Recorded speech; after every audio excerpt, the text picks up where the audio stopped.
நாம் தமிழர் கட்சியினுடைய தலைமை ஒருங்கிணைப்பாளர் சீமான் அவர்கள் ராமர் கோயில் இந்த 5 ஆண்டுகளையும் கட்ட மாட்டாங்க, அது வந்து பாஜகவுடைய ஒரு அஜெண்டா, அவங்க இந்த 5 ஆண்டுகள் கட்டாம கடத்திடுவாங்கன்னு சொன்னாங்க. கட்டிட்டாங்களே சார்.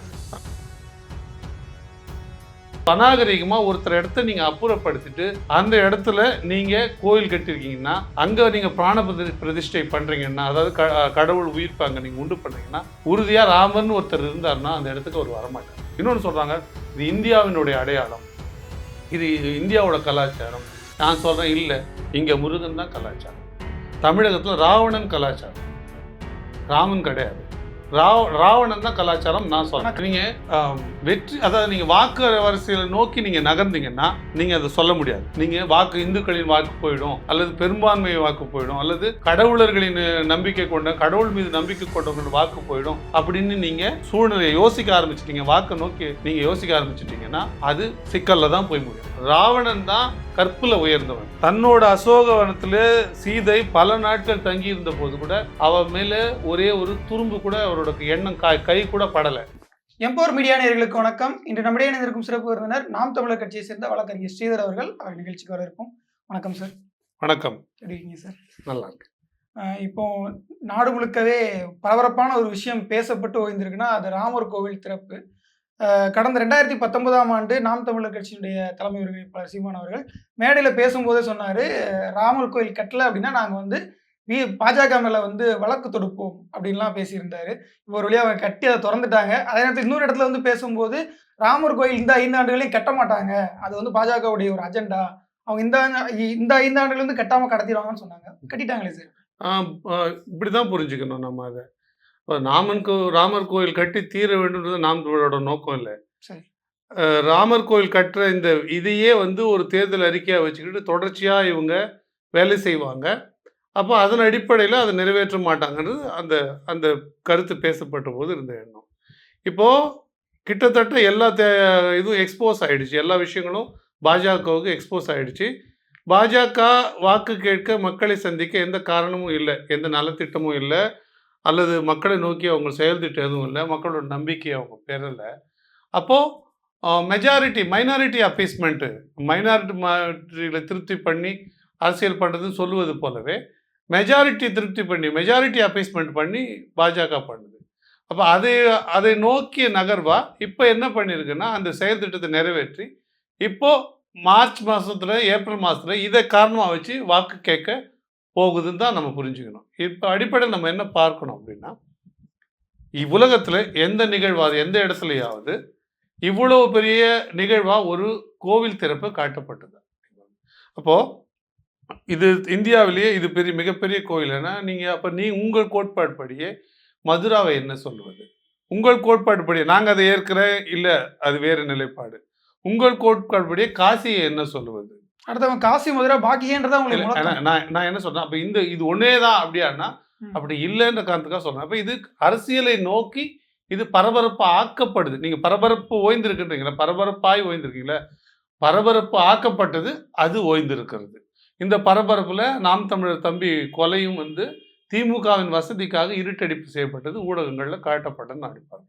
இப்ப ராமர் கோவில் திறப்பை பொறுத்த வரைக்கும் நீங்க கேட்டீங்கன்னா, இந்த ராமர் ஒருவேளை இருந்தார்னா இந்த நிகழ்வுக்கு வருவாருன்னா வரமாட்டார்.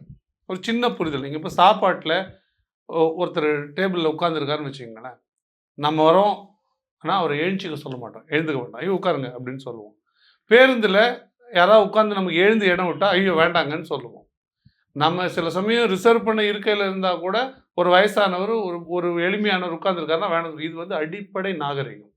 அப்படி நாகரிகத்தை நீங்கள் சொல்கிற பொழுது, அப்படி ஒரு நாகரிகம் பரவி உள்ள இந்த நாட்டில் ஒரு மசூதியை இடிச்சிட்டு அங்கே கோயில் கட்டு நான் வருவேன் ராமர் சொல்லுவாரா? ஒருவேளை ஒருத்தர் அநாகரிகமாக ஒருத்தர் இடத்த நீங்கள் அப்புறப்படுத்திட்டு அந்த இடத்துல நீங்கள் கோயில் கட்டியிருக்கீங்கன்னா, அங்கே நீங்கள் பிராண பிரதிஷ்டை பண்ணுறீங்கன்னா, அதாவது கடவுள் உயிர்ப்பாங்க நீங்கள் உண்டு பண்ணுறீங்கன்னா, உறுதியாக ராமர்னு ஒருத்தர் இருந்தார்னா அந்த இடத்துக்கு அவர் வரமாட்டார். இப்போ நீங்கள் சொல்கிற இதே கருத்து தான் உதயநிதி அவர்களும் சொல்கிறாரு. இப்போ இதற்கு எதிராக வானதி ஸ்ரீனிவாசன் அவர்கள் என்ன சொல்கிறாங்கன்னா, ஏற்கனவே அந்த இடத்துல வந்து ராமர் கோயில் இருந்தது, அதை இடிச்சிட்டு தான் பாபர் மசூதி கட்டினாங்க, இப்போ நாங்கள் அதற்கு பதிலாக திரும்பவும் அந்த இடத்துல ராமர் கோயில் கட்டுறோம்னு சொல்கிறோம். அது முழுக்க பொய்யான தகவல். அப்படி இல்லை. நீங்கள் உச்சநீதிமன்றம் தீர்ப்பை என்ன சொல்லியிருக்குன்னா, ஆர்கியாலஜி டிபார்ட்மெண்ட், இந்தியாவோட ஆர்கியாலஜி டிபார்ட்மெண்ட் இருக்குல்ல, அகழ்வாராய்ச்சித்துறை, அதோட ரிப்போர்ட்டையும் பார்த்துட்டு சுப்ரீம் கோர்ட் சொல்லுது, இந்த நாட்டினோட உயரிய மன்றமான சுப்ரீம் கோர்ட் என்ன சொல்லுதுன்னா, நான் அதற்கு அந்த இப்போ ராமர் கோயில் உத்தேசிக்கப்பட்டுள்ள தீர்ப்பு வந்தப்போ சொல்றாங்க, அந்த இடத்திற்கு கீழே எந்த விதமான கோயில் இடிபாடும் இருந்ததாக சான்றே இல்லை. அதனால தான் இந்த தீர்ப்பை நம்பிக்கையின் அடிப்படையில் நாங்கள் அளிக்கிறோம் அப்படின்னு சொல்றாங்க. உச்சநீதிமன்றம் வந்து எந்த இடிபாடும் இல்லை, பழைய கோவில் இருந்ததுக்காக சான்று இல்லைன்னு சொல்லும்போது உச்சநீதிமன்றத்தின் கருத்து சரியானதா, ஆர்கியாலஜிக்கல் சர்வே டிபார்ட்மெண்ட் ஆஃப் இந்தியாவோட கருத்து சரியானதா, வானதி சீனிவாசனோட கருத்து சரியானதா? நமக்கு சொல்லவே தேவையில்லை. இதை வைத்து பிழைப்பு நடத்துகின்ற பாஜக, வானதி சீனிவாசன் போன்றவர்கள் அப்படித்தான் பேசுவாங்க. நீங்கள் வேணால் சுப்ரீம் கோர்ட்டு ஆன்லைனில் இருக்குது, அந்த ஜட்மெண்ட் இருக்குது பாருங்கள். உலகத்திலேயே அனானிமஸ் ஜட்மெண்ட்டு, அதாவது ஒரு தீர்ப்பு எழுதுனா ஒரு நீதிபதி கையெழுத்து போடுவார். 5 பேர் தீர்ப்பு எழுதுனாங்கன்னா ஒரு தீர்ப்பில் அந்த 5 பேரில் யார் டிசென்ட்டு, யார் அசென்ட், யார் அந்த தீர்ப்பு சரியாக சொல்கிறாங்க, அந்த தீர்ப்புலேருந்து யார் மாறுபட்டு சொல்கிறாங்களோ அவர்களும் எழுதுவாங்க. ஆனால் இந்த வழக்கில் மட்டும்தான் உலகத்தில் எந்த தீர்ப்பும் அப்படி வெளியானதில்லை. பேரே யாருக்குன்ற கையெழுத்தே போடாமல் யார் இந்த தீர்ப்பை சொன்னான்னு வெளியிடப்படாமல் வெளியிடப்பட்டு வந்த ஒரு தீர்ப்பு. அப்படிப்பட்ட ஒரு தீர்ப்பு செல்லுபடி ஆகுமா? அது செல்லுபடி ஆகும் தான், வந்து தான் நடைமுறை வந்து செயலுக்கு வந்துட்டு நம்ம அதை தானே பார்க்கணும். நான் என்ன அதில் பார்க்குறேன்னா, அந்த நீதிபதிகள் கையெழுத்து போடாததுக்கு காரணம் என்ன? அது என்ன அச்சமா, இல்லை தங்கள் கருத்தை சொல்லலையா, இது அல்லது அது அவர்களுடைய கருத்து இல்லையா? அந்த கேள்விகள்லாம் வருது. நம்ம அந்த தீர்ப்பு அவைலபிளாக இருக்குது. நீங்கள் தளங்களில் தேடினா, இணையதளங்களில் 1000 பக்கத்துக்கு மேலே இருக்குது. அதில் எங்கேயாவது ஆமாம் இங்கே கோவில் இருந்தது, கோவில் இருந்ததுன்னா ஏற்கனவே இந்த மசூதி இடிக்கப்பட்டது ஒரு குற்றச் செயல் அப்படின்னு தான் நீதிமன்றங்கள் சொல்லியிருக்குது. அப்படி சொல்ல வேண்டிய தேவையில்லை, இது கவுண்டர் ரியாக்ஷன் கூட சொல்லியிருக்கலாம். அப்படி இருக்கும்பொழுது இது வந்து அங்கே கோவிலே இல்லை அப்படின்னு சொல்கிறது மிக முரணானது. அப்படியே இருந்தால் கூட கட்டிட்டாங்க, ஒருத்தர் வந்துட்டாங்க, அதை இன்றைய இஸ்லாமியர்கள் செய்யலை, அன்றைய ஆட்சியாளர்கள் செஞ்சாங்க. இப்போ ஜெயலலிதா ஒரு திட்டத்தை கொண்டு வராங்கன்னா அந்த திட்டம் அவங்க ஆட்சி முடிஞ்சோன்னா அந்த திட்டத்தை நீக்கிட்டு திமுக செய்யுதுல்ல. திமுக ஒரு திட்டம் கொண்டு வருது, கருணாநிதி பேரில் ஒரு திட்டம் கொண்டு வருதுன்னா அந்த திட்டத்தின் பெயரை நீக்கிட்டு அதிமுக ஒரு திட்டத்தை கொண்டு போதில்ல. அதே போல் ஒரு அரசியல் போன்ற இழி செயலை நம்ம செய்யலாமா தான் கேட்கு. இது மதம் சார்ந்தது.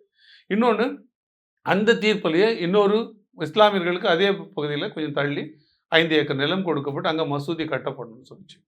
இப்போ உண்மையிலேயே இந்த பிரதமர் நரேந்திர மோடி எல்லோருக்குமான பிரதமர் இல்லை, ரொம்ப நேர்மையான பிரதமர், நியாயமான பிரதமர் இல்லை, உண்மையிலேயே கான்ஸ்டியூஷனில் சொல்கிற மதசார்பற்ற அந்த தன்மையை கான்ஸ்டியூஷனில் சொல்லி உள்ளபடியே மதிக்கிற ஒரு பிரதமராக இருந்தால் என்ன பண்ணியிருக்கணும்னா, இதே நாளில் அங்கே மசூதி கட்டி திறக்க ஏற்பாடு செய்திருக்கணும். அந்த பெருந்தன்மை இல்லை இல்லை உங்ககிட்ட, நீங்கள் செய்யலைல்ல. அப்போ ஏன்னா அது உங்களுடைய வாக்கு வங்கி இல்லை. உண்மையில் நீங்கள் நேர்மையானவர்கள் அல்ல, பாஜகவினர்கள் நேர்மையானவர்கள் அல்ல. அப்போ இஸ்லாமியர்கள் கவனம் செலுத்தலைங்கிறது அவங்களுடைய குற்றமா, இல்லை இது இந்துக்கள் சரியா செஞ்சுட்டாங்கன்றதுனால இந்துக்கள் நம்ம குற்றம் சொல்லுவோம்? இந்துக்கள் சரியா செஞ்சுட்டாங்களே, இது பின்னாடி இருக்கிறது பாஜக மட்டும்தாங்க. இந்தியா இந்துக்கள்லாம் நீங்கள் ஒன்றும் பெருசாக சொல்ல வேண்டியதில்லை. இஸ்லாமியர்களுக்கு இல்லாத பணவளமா நீங்கள் சொல்றீங்க? துபாய் 4000 கோடி ரூபாய் ராமர் கோயிலுக்கு துபாயில் போய் பாருங்க, நீங்கள் உலகத்தில் அப்படி ஒரு கட்டடத்தை பார்க்கவே முடியாது. சவுதி அரேபியாவில் போய் பார்த்தீங்கன்னா ஒரு மசூதியை அப்படி ஒரு உலகத்தில் நீங்கள் பார்க்கவே முடியாது. தாஜ்மஹால் வேர்ல்டு ஹெரிட்டேஜ்னு சொல்கிறோம்ல, தாஜ்மஹாலை போல 100 மடங்கு சிறப்பு மிக்க மசூதிகள் அங்கே கட்டுறாங்க. அப்போ இங்கே கட்ட மாட்டாங்களா? அப்படி இல்லை. உண்மையிலேயே இஸ்லாமியர்களுக்கு ஒரு அச்சம் நிலவுகிறது, அச்சம் பரவுகிறது. ஏன்னா மோகன் பகவத் இன்னைக்கு கூட என்ன சொல்கிறாரு, இது இதோட இப்போ தான் ஆரம்பம் இதுன்றார். அப்போ இது என்ன செய்தியை சொல்லுது? அதை நோக்கி பாஜகவோட கண்டனம் என்ன? இது ஆரம்பிக்குதுன்னா என்ன அர்த்தம்? அடுத்து எங்கெங்கெல்லாம் தோண்ட போகிறீங்கன்னு அர்த்தம். நான் கேட்குறேன், திருப்பதியில் உள்ள வெங்கடாஜலபதி கோயில் இருக்குல்ல, அந்த கோயில் பௌத்த கோயில் என்று சொல்லப்படுகிறது, இல்லை அது ஒரு முருகர் கோயில் என்று சொல்லப்படுது, காளி கோயில் நிறைய இருக்கு. நான் கேட்குறேன், இப்போ ஒரு காளி கோயில், காளியை வந்து தெய்வமாக வணங்கக்கூடியவங்க இல்லை அந்த கோயில் வந்து வெங்கடாஜலபதி கோயில் இல்லை, அதை இடிச்சிட்டு பழையபடி ஆக்கணும்னு சொன்னால் சரியானதாக இருக்குமா நீங்கள் கேளுங்க. இப்போ நம்ம இந்த தசாவதாரம் படத்தில் வந்தெல்லாம் பார்த்தோம், நம்ம ஒரு விஷ்ணு சிலை அகற்றப்பட்டு அங்கே மாற்றப்படுது. இங்கே காஞ்சிபுரத்தில் 8000 சமணர்கள் கழுவேற்றப்பட்டார். இதெல்லாம் வரலாறு. அப்போ சமணம் ஓய்ந்து வைணவம் வரும்பொழுது சமணர்கள்லாம் கழுவேற்றப்பட்டார். அது போல் ஒரு காட்டு மிராண்டி செயலாக தானே இது மாறுது. அதை எப்படி செய்ய முடியும்? சின்ன வயசில் நான் ஒரு இது படிச்சிருக்கேன், எனக்கு சிலபஸ் பள்ளிக்கூடத்தில் மணக்கோயில் கொண்ட மாணிக்கனார் அப்படின்ட்டு. அது என்னன்னா, ஒரு அரசர் கோவில் கட்டுவார், ஏதோ ஒரு சோழ அரசர் கோவில் கட்டுவார். கோவில் கட்டி இத்தனாம் தேதி பிரதிஷ்டை, இன்னைக்கு கும்பாபிஷேகம் குடமுழுக்குன்னு அன்னைக்கு தேதி வைப்பார். தேதி குறிச்சிட்டு அன்னைக்கு தூங்குவார். இரவுல கனவுல இறைவன் வருவார். வந்து நான் அந்த கோயிலுக்கு வரமாட்டேன். ஏங்கன்னா, இன்னொருத்தர் திருநின்றவூர்ல ஒரு கோயில் கட்டியிருக்கிறாரு. பூசலார் என்னுடைய நினைவு பிழைகள்னா பூசலார் நினைக்கிறேன். நான் அங்க வரமாட்டேன். அவர் கோயில் கட்டியிருக்கிறார். உடனே கடவுளார் நம்ம கட்டின மன்னன் கட்டின கோயிலுக்கு வரமாட்டேன். சாதாரண ஒரு அடியார் கட்டின கோயிலுக்கு வருவேன்றார்னா, சிறப்பு மிக்கதா இருக்கணும். அந்த கோயில போய் தேடுறாரு. போய் தேடினா அந்த ஊர்ல சுத்தி, சுத்தி, சுத்தி, சுத்தி தேடினா அப்படி ஒரு கோவிலே இல்ல. அப்புறம் அந்த அடியார கண்டுபிடிச்சிடுறாரு அரசர். அந்த அடியார்கிட்ட போய் நீங்க கோயில் கட்டியிருக்கீங்களாமே? ஆமாங்க. என் மனசுலயே நான் இத்தனை வருஷமா கட்டிட்டு வரேன். காம்பவுண்ட் போட்டிருக்கிறேன். கருவறை வச்சிருக்கிறேன். இந்த மாதிரி வச்சிருக்கேன்னு ஒரு மனதில் உள்ள கோயில சொல்றாரு. கடவுள்னு ஒருவர் இருக்கிறார்னா, அப்படிப்பட்ட கோயில்களுக்கு தான் போவாரே தவிர, அரசன் கட்டினா கூட அந்த கோயிலுக்கு போமாட்டாரு. உண்மையிலேயே நீங்க ஒரு மசூதிய இடிச்சுட்டு ஒரு கோயில நான் கட்டுவேன்னு சொன்னா, அந்த கோயிலுக்கு உண்மையிலேயே ராமர் கடவுளர்னா வரமாட்டார். கடவுளரா இருந்தா வரமாட்டார். ஒரு சாமானிய வ வ புராணப்படியே தற்கொலை செய்து கொண்ட ராமனு, சம்பூகவாதம் செய்த ராமனு, ஒரு ஒரு எளியவனை வெட்டி கொண்ட ராமனு அப்படின்னு சொன்னா, அதுக்கான வாய்ப்பு இருக்குது. நான் அத சொல்லல. ஆனால் உண்மையிலேயே ராமன் கடவுளர் என்பது உண்மையானால், கடவுளரா கருதுறது உண்மையானால், நீங்க அது ஒரு ஒரு ஸ்பிரிட் நீங்க கருதுறது, ஒரு நல்ல சக்தின்னு நீங்க கருதுறதா இருந்தா, அந்த ராமர் இதற்கு வரமாட்டார் என்கிறத கருத்து. இன்னொன்னு சொல்றாங்க, இது இந்தியாவினுடைய அடையாளம். இது இந்தியாவோட கலாச்சாரம். நான் சொல்றேன் இல்ல. இங்க முருகன் தான் கலாச்சாரம். தமிழகத்துல ராவணன் கலாச்சாரம். ராமன் கிடையாது. ராவணன் தான் கலாச்சாரம் நான் ஆனா சொல்றேன். கம்பராமாயணம் நான் பெரிதும் பேசப்பட்ட ஒரு காவியம் இல்லையா? கம்பராமாயணம் வால்மீகி ராமாயணத்தோட தழுவல் தானே தவிர, கம்பராமாயணம் இந்த பூமியில உண்டான ஒரு இலக்கியம் கிடையாது. இந்த பூமியோட அசல் இலக்கியம் இங்க இருந்து தான். வால்மீகி எழுதின ராமாயணத்தோட தொடர்ச்சி, அதோட மொழியாக்கம். மொழி மாற்றம் பண்ணும்போது தெலுங்கு படம் டப்பிங் தமிழ்ல பண்ணும்போது இங்க சேஞ்சஸ் பண்ணிக்கிற மாரி, இங்க சில விஷயங்கள மாற்றுனாங்க. இப்போ வால்மீகி ராமாயணத்துல சூர்ப்பனகையோட மார்பு அரிஞ்சுக்கிட்டு விட்டான் அப்படின்னு தான் இருக்கும். அதனால தான் இந்த சண்டை ஆயிடுச்சு. யாரு? ராமன். ஆனா இங்க என்ன சொன்னாங்க? கம்பர் எழுதும்போது மூக்கன்னு எழுதிட்டாரு. ஆனா ஏன் அங்க மார்பு அரிஞ்சுக்கிட்டு விட்டான்றதும், இங்க மூக்கு அரிஞ்சுட்டு விட்டான்னா, இந்த பண்பாட்டுல அப்படி பெண்களை தொடுவதே தவறு. வால்மீகி ராமாயணப்படி ராமன் வந்து ராவணன் வந்து தொடையில தூக்கிட்டு போனான் சீதையை கடத்தி அப்படின்றது வரலாறு, இது இலக்கியம் வால்மீகி. ஆனா கம்பராமாயணம் எப்படி எழுதுனா, பர்ணசாலையோட ராவணன் பேர்த்து கொண்டு போனான். ஏன்னா அப்படி தொடுகிற மாண்பு வழக்கம் இங்க தமிழக பகுதிகளில் இல்லை. கதையா கூட அப்படி எழுத முடியாது. அதை நான் கதையா தான் பார்க்கிறேன். கதைக்காக கூட ஒருத்தர் மனைவியை தொட்டு தூக்கினான் அப்படின்ற எழுத முடியாத காரணத்தால கம்பர் பர்ணசாலையோட அடியோட பேர்த்து சீதையை தூக்கிட்டு போறாரு அப்படின்றது தான் வருது. அப்ப இங்க விழுமியங்கள் வேறானது. இங்க வந்து ராமர் ஒன்றும் அடையாளம் இல்லை. இங்க ராமரும் ஒரு கடவுள். இங்க இந்து மதம்ன்றது மிக சமீபத்தில் ஏற்பட்டது தானே. ஷண்மதங்கள், அதாவது சூரியனை கடவுளாக கொண்டு வழிபடுவர்கள் சாக்தர்கள், சாக்தம்னுவாங்க. சக்தியை கொண்டு வழிபடுவர்கள் சௌரம், சூரியனை கடவுளாக வழிபடுவது சௌரம்னுவாங்க. சக்தியை வணங்குபவர்கள் சாக்தர்கள், முருகனை வழங்குபவர்கள் கௌமாரம், கானபத்தியம் விநாயகரை வழங்குறவங்க, சைவம் வந்து சிவனை, வைணவம் விஷ்ணுவை. அப்போ இந்த 6 ஷண்மதங்கள்னுவாங்க. இதையெல்லாம் சேர்த்து உள்ளடக்கி தானுங்க. அப்புறம் பின்னால தானுங்க இந்த அது வரைக்குமே போராட்டம் தானே. விஷ்ணுவ சிலையை வந்து அகற்றுவது, சிவன் சிலையை அகற்றுவது மாறி மாறி. அதுக்கு பிறகு நடுவில் பௌத்தம் வந்து பௌத்தத்தை தொடர்பான சிக்கல், பௌத்தர்கள் சமணர்களை கழுவேற்றுவது, இப்படி பல மதங்கள் இங்கே ஆசீவகமும் இருந்திருக்கு. என்ன அப்போ எல்லா மதங்களும், மதம்ன்றது அப்பப்போ அது சூழலுக்கு ஏற்றப்போல நூற்றாண்டுகளுக்கு மாறக்கூடியது. அது ஒரு தழுவல். அதனால தான் சமயம் அந்த சமயத்தில் பயன்படுத்துவோம். அதனால தான் அது சமயம் என்று சொல்லப்படுது. அப்படி இருக்கும்பொழுது ஒரு நபரின் தனிப்பட்ட உள்ள வேட்கைக்கான ஒரு விஷயத்தை அரசியலா மாற்றுவது இழிவிலும் இழிவான செயல். ஆனா இதனால பாஜகவிற்கு மிகப்பெரிய அரசியல் லாபம் கிடைக்கும் அப்படின்னு சொல்றாங்க. அப்படிங்கிறப்போ இதை எதிர்த்து எப்படி அரசியல் செய்ய முடியும்? நீங்க வெற்றி, அதாவது நீங்க வாக்கு அரசியலை நோக்கி நீங்க நகர்ந்தீங்கன்னா நீங்க அதை சொல்ல முடியாது. நீங்க இந்துக்களின் வாக்கு போயிடும், அல்லது பெரும்பான்மை வாக்கு போயிடும், அல்லது கடவுளர்களின் நம்பிக்கை கொண்ட, கடவுள் மீது நம்பிக்கை கொண்டவர்கள் வாக்கு போயிடும் அப்படின்னு நீங்க சூழ்நிலையை யோசிக்க ஆரம்பிச்சிட்டீங்க, வாக்கை நோக்கி நீங்க யோசிக்க ஆரம்பிச்சிட்டீங்கன்னா அது சிக்கல்ல தான் போய் முடியும். நாம் தமிழோட அரசியல் வந்து வாக்கை நோக்கி அரசியல் இல்லை, மக்களை நோக்கி அரசியல். மக்கள் ஓட்டு போடுறாங்க, போடலை, சரியானதை நல்லதை சொல்ல வேண்டியது கடமை. குழந்தை இப்போ எங்கள் வீட்டில் ஒரு இளைஞர் இருக்காரு, 15 வயசு ஆகுது, 16 வயசு ஆகுது. சாராயம் ஊற்றினா நல்லா குடிப்பாரு. ஊக்கப்பானம் கொடுங்க, நல்ல ஒரு பூஸ்ட் போன்விட்டா இல்லை கம்பு கேழ்வரகு கூழ் குடினா குடிக்க மாட்டார். அவர் விரும்புவார்ன்றதுக்காக நான் சாராயத்தை கொடுத்த முடியுமா? அவர் என்ன ஒரு உயர்வாக பேசுவார், என்னை நட்பாக எடுத்துப்பார், என்னை அப்படி புகழ்ச்சி பேசுவார்ன்றதுக்காக நான் என் பிள்ளைக்கு சாராயத்தை கொடுத்துட முடியுமா? அதை போலத்தான் மத அரசியலும்னு நான் பார்க்குறேன். இதை தாண்டி சொல்ல வேண்டிய கடமை காங்கிரஸ்க்கு இருக்கு, திமுக இருக்கு. ஆனா மாற அவங்க நாங்களும் 80% இந்துக்கள் தான், நாங்க இதுக்கு எதிரானவர்கள் இல்லை, நாங்களும் இதை பண்றோம், எங்களுக்கு அதுலதான் மசூதியை இடிச்சதுல தான் உடன்பாடு இல்லை, மற்றபடி எங்களுக்கு ராமர் கோயில் கட்டுறது உடன்பாடுனாங்களே. இது எல்லாமே பிதற்றல்கள். இந்த ஓட்டு வாங்குவதற்காக நான் காலை கூட நக்குவோம், எதை வேணா சொல்லுவோம் அப்படின்றதோட அடையாளம் தான் நான் பார்க்கிறேன். இப்போ சேலம் இளைஞரணி மாநாட்டில் பேசும்போது எழிலன் எம்எல்ஏ அவர்களோ அல்லது மற்றவர்களோ பேசும்போது நாங்களாம் ராவணனுடைய வாரிசுகள்னு அவங்க பேசுறதா இருக்கட்டும், ராமரை எதிர்த்து பேசுவதா இருக்கட்டும், இதெல்லாம் திமுக இப்போ பண்றாங்க. நேற்று பார்த்தீங்கன்னா திருமாவளவன் அவர்கள் ஒரு இடத்துல பேசும்போது அவரும் வந்து ராவணன் அப்படின்னு சொல்லி தான் பேசுறாரு. அப்போ எல்லாருமே வந்து கிட்டத்தட்ட ராமருக்கு எதிரான அரசியல் தான் இருக்கு. நீங்க இப்ப பாருங்க, இவங்க எப்பொழுதுல இருந்து பேசுறாங்கன்னு பாருங்க. ராமர் கோயில் கட்டுற இப்பொழுதுல இருந்து தான் பேசுறாங்க. ஆனா நாம் தமிழர் கட்சி எப்பொழுதுல இருந்து பேசுதுன்னு பாருங்க. ஒருபொழுதும் வரலாற்று நாயகனாக பேசப்பட்ட ராவணனை பற்றி விமர்சனங்கள் செய்தது உண்டு. நாம ஒருபொழுதும் ராவணனை நம்ம விட்டு கொடுத்ததே இல்லை. நாம் தமிழர் ஆரம்ப காலத்திலிருந்து நீங்க தசரா பண்டிகை அந்த ராவணன் மேல வந்து அம்பு விடுறதையே கடுமையா விமர்சனம் பண்ணி பேசியிருப்பார். அப்ப கடவுளை தாண்டி பண்பாட்டு தளத்துல ராவணனுக்கு எவ்வளவு பெரிய இடம் இருக்கு அப்படின்றதை தான் நம்ம பார்க்கணும். அப்படியே தான் சொல்லுவாங்க. நீங்க பெரிய பெரிய வரலாற்று ஆய்வாளர்கள் என்ன சொல்றாங்கன்னா, ராவணன் தான் கற்புல உயர்ந்தவன். தன்னோட அசோகவனத்திலே சீதை பல நாட்கள் தங்கி இருந்த போது கூட அவ மேல ஒரே ஒரு துரும்பு கூட அவரோட எண்ணம் கை கூட படலை. ஆனா ராமன் அப்படி இல்லை. சூர்பனகையை ராமன் எங்க தொட்டு அறுத்திருக்கிறார், அதை பாருங்க. இன்னும் அடுத்த பெண்ணு மூக்கையும் நீங்க மார்பையோ எதை வேணா வச்சுங்க. அப்படி ஒரு நல்ல ஆண்மகன் ஒரு தொடுவானா?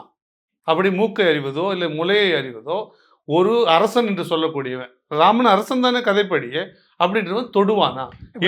நாம் தமிழர் ஆரம்ப காலம் தொட்டு இதை எதிர்க்கிறதா சொல்றீங்க. ஆனா அந்த காலகட்டங்களிலே புலவர் குழந்தை அவர்கள் ராவண காவியம்ன்ற பெயர்ல ஒரு இலக்கியத்தை ஏற்றி அதற்கு புத்தகத்துக்கு வந்து காமராஜருடைய காலத்துல தடை விதிக்கப்பட்டது எல்லாமே திமுகவுடைய ஆட்சி காலத்துல. அதுதான் நான் சொல்றேன்னா, நீங்க திமுக இதை நோக்கி ஒருபோது நகரும். திமுக எப்ப எதை செய்தாலுங்க, ஒருவேளை ராவணன் சரி என்று பேசியிருந்தால் அது வாக்கை நோக்கி இருக்கும். ஒருவேளை இன்னைக்கு எல்லாம் 80% நாங்கள் 90% இந்துக்கள் சொல்வதும் வாக்கை நோக்கி. நீங்க அப்படித்தான் புரிந்து கொள்ள வேண்டும். பண்பாட்டு தளத்துல ராவணனுக்கு ஒரு பெரிய இடம் இருக்குன்னு சொன்னீங்க இல்லையா, அதை வந்து உருவாக்குனதே திமுக தான் அப்படின்னு அவங்க அப்படி இல்லை, அப்படி யாரும் பேசியதே கிடையாது. புலவர் குழந்தை என்ன சொல்றாங்க, அவர் திராவிட இயக்கத்துல அரிதா என்ற புலவர் குழந்தை அரசியல் அவரோட செயல்பாடு என்ன? அரசியல் பாத்தீங்கன்னா தமிழ்நாடு தமிழர் அரசியல் இல்ல. நீங்க நான் சொல்ற அரசியல் அவரோட ஒரு எம்எல்ஏவா, ஒரு எம்பியா, ஒரு மினிஸ்டரா, நீங்க வாக்கு அரசியல் ஒரு அதாவது சில சரியான கோட்பாடு உள்ளவர்களை திமுக தன்னுள்ள கிரகிச்சிச்சு. அண்ணாதுரையே அதை தான் செய்தார். அண்ணாதுரையே திராவிட கட்சியோட பெரியாருடைய மொத்த சொத்தையும் மறைமுகமாக கொள்ளையடித்தார். எப்படின்னா, அவருடைய கோட்பாடுகள் அவர்கிட்ட வேலை செஞ்சு 10 ஆண்டு 15 ஆண்டு காலம் அவர்கிட்ட வேலை செய்து வெளியே வராது. அண்ணாவுக்கு கடவுள் நம்பிக்கை கிடையாது. ஆனால் வரும்போது பொலிட்டிக்கலாக ஒரு ஸ்டேட்மெண்ட் விடுறாரு, ஒன்றே குலம் ஒருவனே தேவன், ஒரு பொலிட்டிக்கல் ஸ்டேட்மெண்ட்டாக மாறி தான் தீக்காவிலிருந்து திமுகவுக்கு வராது. அப்போ தீக்காவில் இருந்த கடவுள் நம்பிக்கையாளர்கள், திராவிடர் இயக்கத்தில் இருந்த கடவுள் நம்பிக்கையாளர்கள் எல்லோருக்கும் ஒரு இடத்த உண்டு பண்ணி அந்த வாக்கு வந்தியை அப்படியே தனக்கு கடத்திக்கிட்டு அதன் மூலம் தான் அண்ணாதுரையை அரசியல் பண்ணார். அதனால தான் வாக்கு கொடுத்தார். அப்போ இவர்கள் ஆட்சி நோக்கத்திற்காக, அண்ணாதுரை பெரிய அறிவாளி, மேதை, கற்றறிந்தவர், அவர் உலகத்தில் இருக்கிற அறிவாளிகள் ஒருத்தர், அது வேற. ஆனால் அரசியல் அப்படி பயன்படுத்தினார். அதனால தான் தனிநாடு கோரிக்கை அப்படியே நிறுத்தினார். சிக்கல் வருதுன்னும் பொழுது, இந்திய ஒன்றியத்துக்குள்ள சிக்கல் வருதுன்னும் போது தமிழ்நாடு கோரிக்கை அப்படியே நிறுத்தினார். தனித்தமிழ்நாடு பற்றி தனி திராவிட நாடு அதை அப்படியே ஏன் நிறுத்தினாரு? அப்போ அந்த நிலைப்பாடு அரசு பெரியார் என்ன சேர்த்து வச்சிருந்தாரோ அதை அப்படியே கபலீகரம் செய்து அண்ணா எடுத்துக்கொண்டு திக, ஏன்னா ஒரு சமூக இயக்கமாக தான் இருந்தது தவிர அரசியல் இயக்கமாக வரல. அதை மொத்தத்தையும் உள்வாங்கிட்டு அந்த வாக்கு வங்கி அதில் இருந்த ஆட்களை, அதில் உள்ள திறமைசாலிகளாம் உள்வாங்கி திராவிட முன்னேற்ற கழகம் வந்தது. அண்ணாதுரை ஒரு படி வந்து கோட்பாடையும் அந்த ஆட்களையும் தான் கொள்ளையடிச்சாரு. கருணாநிதி ஆட்சியே கொள்ளையடிச்சிட்டார் நேரடியாக. அண்ணாதுரை இறந்தோன்னே மொத்தமாக கபலீகரம் பண்ணிட்டார். இன்னையிலேருந்து அந்த குடும்பத்தோட கையிலேருந்து மாறவே இல்லை. கருணாநிதி, ஸ்டாலின், உதயநிதி, இன்பநிதி, அப்படி தொடர்ச்சியாக நிதிகள் கையில் போயிட்டு இருக்குது. நிதியும் போயிட்டு இருக்கு. உங்களுக்கு தெரியும், தமிழ்நாட்டின் மிகப்பெரிய பணக்கார கட்சி திராவிட முன்னேற்ற கழகம் தான் இன்று அளவிலும், அன்று தொட்டு இன்று அளவிலும் இருக்கு.